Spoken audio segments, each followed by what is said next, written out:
Good morning class. Today we will start our next topic 9.16 article polar plane of a point.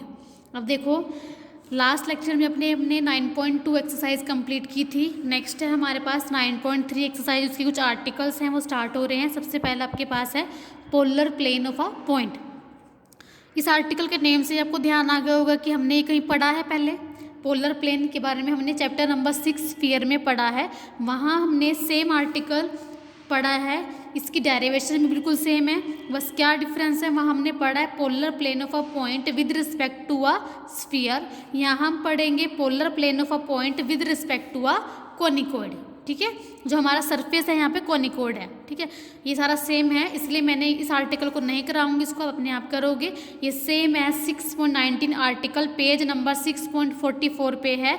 मैं थोड़ा सा definition बता देती हूँ पोलर प्लेन क्या होता है. बाकी आर्टिकल सारा आप सेम करोगे, बिल्कुल डिट्टो सारा, एक एक लाइन इसकी सेम है. मैं आपको दिखा भी देती हूँ. देखो 6.19 आर्टिकल को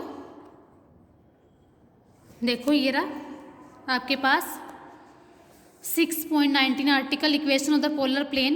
to find the equation of a polar plane of the point x1 y1 z1. Point तो यहाँ भी सेम है with respect to a sphere this. यहाँ पे जो हमारे पास सरफेस है वो क्या है, पॉइंट तो सेम है x1 y1 z1 with respect to the surface क्या है, सेंट्रल कोनिकॉइड. बस ये डिफरेंस है. डेरिवेशन भी सारा सेम ही है. वही हमारे पास क्या है, फिगर जो सरफेस है वो यहाँ स्फीयर का है, वहाँ पे कोनिकॉइड का है. बाकी सारा ये आर्टिकल सेम है, आपने एज इट इज करना है. इस चैप्टर में आगे जितने भी आर्टिकल आएंगे ना इस एक्सरसाइज के, वो सारा सेम इसके जैसे ही है. बस यहाँ पे सरफेस क्या स्फीयर था, वहाँ पे सरफेस क्या है, कोनिकॉइड. ठीक है, तो आपने देखो सारा सेम मैं करा चुकी हूँ, आपने वहाँ से देखना है. बस थोड़ा सा डेफिनेशन बता देती हूँ. जैसे हमने पोलर प्लेन पढ़ा था पॉइंट का, किसी पॉइंट का with respect to a sphere, ऐसे ही हमारे पास स्फीयर के प्लेस पे क्या है, कोनिकॉइड है. तो हमने वहाँ पे कैसे किया था, हमने जिस पॉइंट का हमने पोलर प्लेन निकालना है उसको मैंने कंसीडर कर लिया P. x1 y1 z1 उसकी कोऑर्डिनेट है. P पॉइंट से आप एक स्ट्रेट लाइन ड्रॉ करोगे, जैसे अपने वहाँ पे भी किया था, जो हमारे सरफेस को दो पॉइंट पे इंटरसेक्ट कर रही है, Q पॉइंट पे और R पॉइंट पे. ठीक है, इस लाइन P Q R पे मैंने एक पॉइंट लिया S मैंने ऐसे कोऑर्डिनेट मैंने लिए x y z. तो हमारे पास जो ये S पॉइंट लिया है हमने P Q R लाइन पे, इस सेकेंड पे, स्ट्रेट लाइन पे जो हमने ये पॉइंट लिया है S.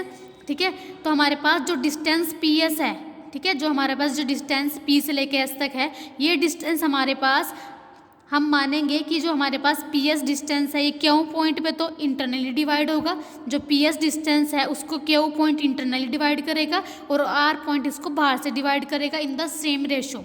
ठीक है, हम ये कंडीशन अपनी तरह से मान के चलते हैं. तो जो पॉइंट S है, इसकी जो लोकेशन है, इसका जो लोकस है, जो S पॉइंट हमें जो पाथ ट्रेस करके देगा, वो एक हमें प्लेन मिलेगा, उसको ही हम बोलेंगे polar plane of a point P with respect to conicoid this. ठीक है, जो S है, S का जो लोकस आएगा, S का जो पाथ आएगा, S जो हमें कंडीशन देगा, S जो पाथ ट्रेस करके हमें फिगर देगा, वो आपको एक प्लेन मिलेगा, उसको ही हम बोलेंगे polar plane of a P with respect to conicoid this. ठीक है, ये हमारे पास डेफिनेशन होती है जो आपने 6 चैप्टर में भी पढ़ी है.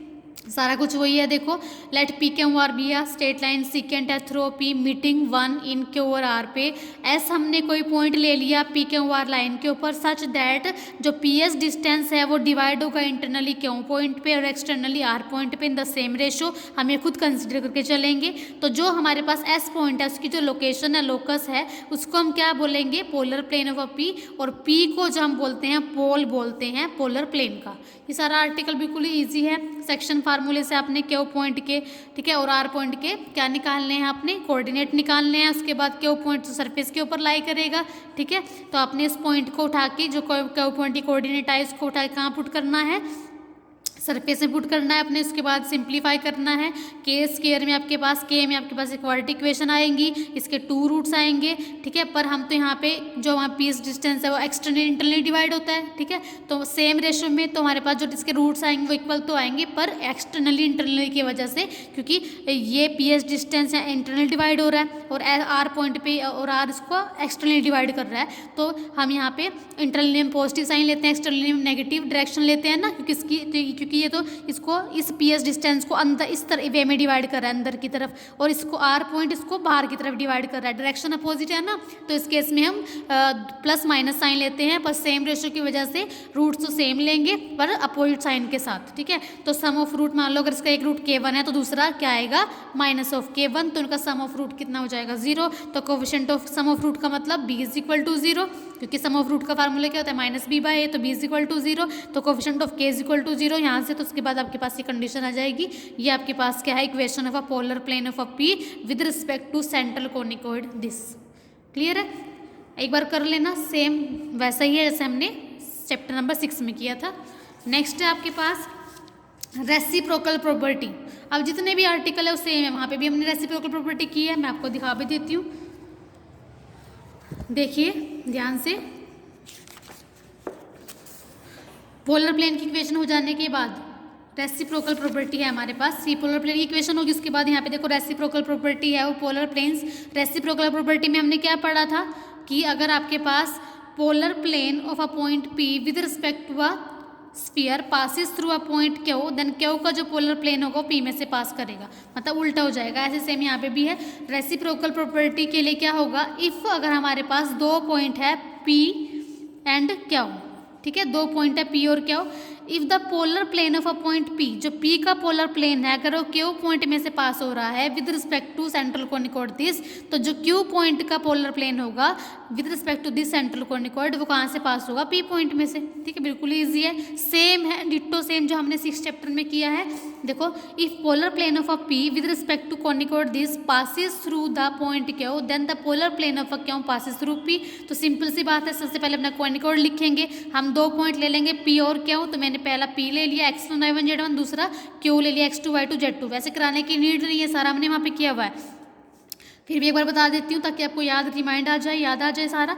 तो पोलर प्लेन निकाल लिया पहले P का, अब ये भी हम करके हटे हैं, कैसे निकालते हैं, अगर हमारे पास देखो बनाने का मेथड तो बिल्कुल ईजी है ना। अगर आपने पोलर प्लेन निकालना है इसके रिस्पेक्ट में P पॉइंट का, तो कैसे निकाला, क्या इक्वेशन आई थी, A एज इट इज आया था, देखो एक्स स्क्वायर को ब्रेक करेंगे, x इंटू एक्स, और एक एक्स के प्लेस पे x1 पुट कर दिया, एक y के प्लेस पे y1 पुट कर दिया, एक z के प्लेस पे z1 पुट कर दिया, बिल्कुल इजी है बनाना। इस तरह ही अगर हमने इसका पोलर प्लेन निकालना है P पॉइंट के रिस्पेक्ट में, तो क्या आ जाएगा, a x into x1, b y into y1, c z into z1 equal to 1।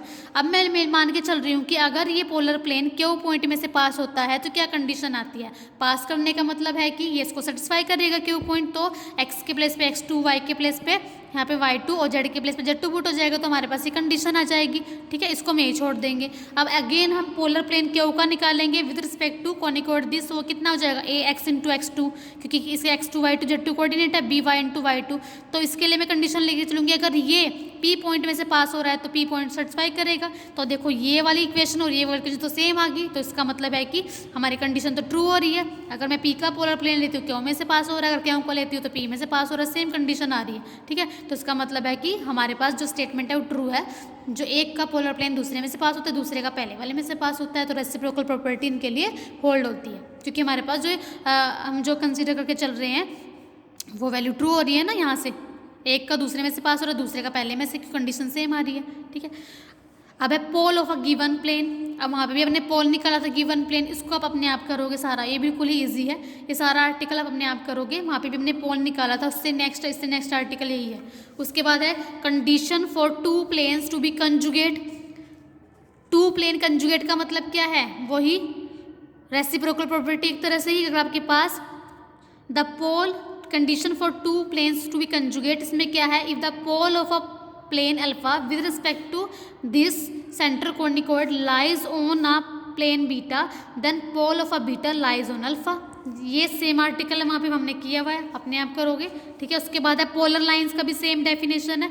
Polar lines क्या होती है आपके पास, वहाँ पे हमने पढ़ी है, इस पोलर प्लेन की डेफिनेशन थी सिमिलर, आपके पास पोलर लाइन की डेफिनेशन थी।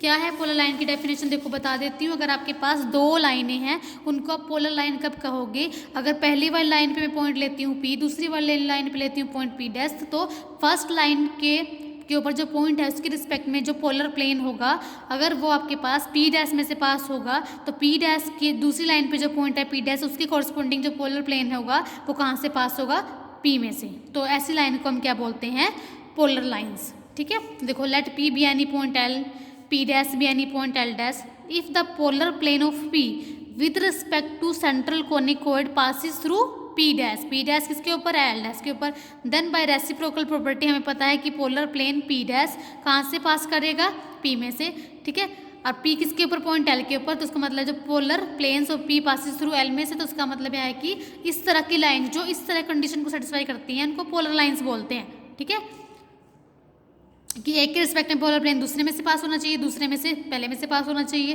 यानी कि इन लाइंस के लिए रेसिप्रोकल प्रॉपर्टी भी होल्ड होती है, क्लियर है। अब polar of a line with respect to a conicoid, ठीक है, अब इक्वेशन निकालनी है अपनी, ठीक है, पोलर लाइंस की, polar of a lines, polar lines की अपनी इक्वेशन निकालनी है। ये सेम आर्टिकल भी वैसे ही है, सेम बिल्कुल इजी से हमने वहाँ पे किया था। To find the equation of a polar of a line, इस लाइन की पोलर की इक्वेशन निकालनी है with respect to central conicoid this. तो कैसे किया था हमने वहाँ पे, सबसे पहले लाइन लिख दी, कोनिकॉइड लिख दिया, इस लाइन के ऊपर कोई पॉइंट निकाल दिया, ठीक है। अब equation of a polar plane of this point, अब हमारे पास जो पॉइंट आया, ठीक है, इस पॉइंट के हमारे पास ये पॉइंट आया, पॉइंट कहाँ से आया, इज इक्वल टू में आर लेके, तो हम इस पॉइंट के कोरस्पॉन्डिंग क्या निकालेंगे, पोलर प्लेन निकालेंगे with respect to this surface. तो हमारे पास क्या हो जाएगा, a x into x1 b y into y1 ऐसे निकाल लेंगे, ठीक है। उसके बाद हमने क्या काम किया, आर वाले को टर्म्स अलग कर दी, विदाउट आर वाले टर्म अलग कर दी, ठीक है। तो ये हमारे पास जो कंडीशन है वो आर की हर एक वैल्यू के लिए ट्रू होगी, ठीक है। तो इसका मतलब है कि आप इनको सेपरेट भी लिख सकते हो, क्योंकि ये जो हमारे पास कंडीशन है, ये कंडीशन अब आर के यहाँ कुछ ही मर्जी वैल्यू पुट कर लीजिए, हर कंडीशन में आपके लिए क्या आएगा, जीरो आएगा, ठीक है। तो इसका मतलब है कि आप सेपरेट भी जीरो पुट कर सकते हो। तो आपके पास जो दो लाइनें आ गई, ये हमारे पास क्या है, polar of a lines, hence required equation of polar are this and this lines के लिए। उसके बाद कंजुगेट लाइन्स, कंजुगेट लाइन्स तो हमारे पास वही हो जाएंगी कि एक का पोलर दूसरे में से पास करेगा। Two lines which are such that polar of each with respect to conicoid intersect the other are called conjugate line with respect to conicoid. वही बात है कि आपके पास दो लाइन है, इनको कंजुगेट लाइन कब कहोगे, अगर पहली वाली लाइन के ऊपर अगर आप कोई पोलर प्लेन निकालते हो तो वो कहाँ से पास होना चाहिए, दूसरी लाइन की पॉइंट में से। अगर दूसरी लाइन के ऊपर कोई पोलर प्लेन लेते हो तो कहाँ से पास होना चाहिए, पहली लाइन के ऊपर जो पॉइंट है उसमें से, ठीक है। तो इस तरह की जो लाइन रेसिप्रोकल प्रॉपर्टी होल्ड करती हैं उनको हम बोलते हैं कंजुगेट लाइंस, ठीक है। तो देखो स्टूडेंट्स, ये सारे आर्टिकल हमने चैप्टर नंबर 6 में सेम एज इट इज करे हैं, तो आपने ये वहाँ से देखने हैं, जैसे स्टेटमेंट वहाँ पे है, बस यहाँ पे जो सरफेस है वो कोनिकॉइड है, वहाँ पे हमारे पास क्या था, सरफेस स्फीयर, ठीक है। तो आज के लिए इतना ही मैं इनफ कर रही हूँ, आप इनको अपने आप करोगे, ठीक है, क्योंकि सिमिलर है। नेक्स्ट हम इसके जो एग्जाम्पल है वो कल स्टार्ट करेंगे। Thank you class.